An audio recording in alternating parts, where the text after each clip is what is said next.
Before I recommitted my life to Jesus, I found myself in like this cycle of just struggling with like what I wanted to do. Even though I was getting a degree in theater, and I was like always just trying to like fit in and like have people like me. And I don't know where it came from, but I feel like it was a direct reflection of like how I felt God was towards me. Like I felt like I had to do things in order to like gain his love.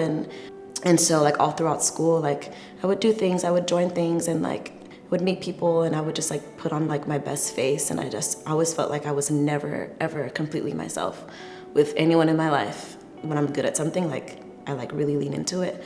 But also in the places where I just felt a little insecure, I felt like there was this face that I would put up that like everything's all right. And I just like wanted like all these different groups of people like to like me in like every realm of like school. I moved to Tuscaloosa, Alabama, and I started school with just like, this is a new, fresh place. I had already decided to follow God like the summer before that, because I had gone through like this depression, basically, of not really having a next step and like not knowing what was next. I had committed my life to just like living for him, but I didn't really understand him. Rejoined a church there. I started taking this course that was about freedom.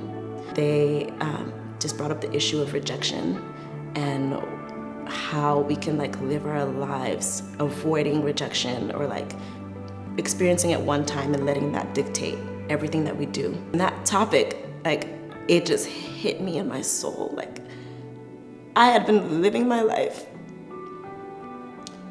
just worried, like in fear that people would not like me.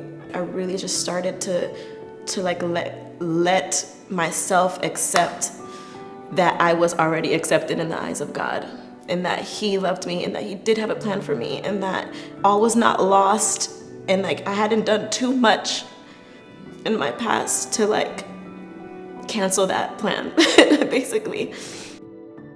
I moved to New York and I visited C3 Williamsburg. Immediately, like I felt like, oh, this is like it.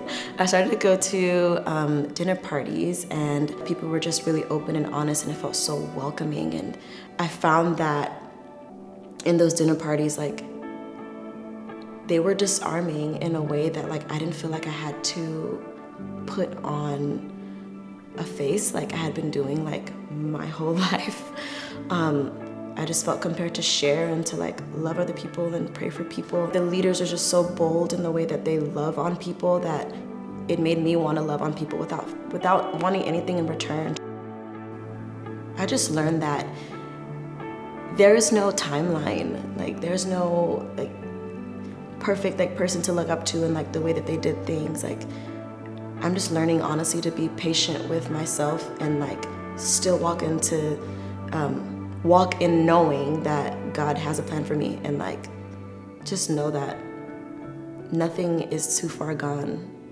I think moving in the Spirit at the beginning of the year was like completely life-changing. Like just focusing on like this Holy Spirit that we have with us all the time, every day, and being able to like look through life in the lens of like I have a counselor, I have somebody who gives me wisdom and all that stuff, and like helps me to be able to minister to other people, and like it's not all on me.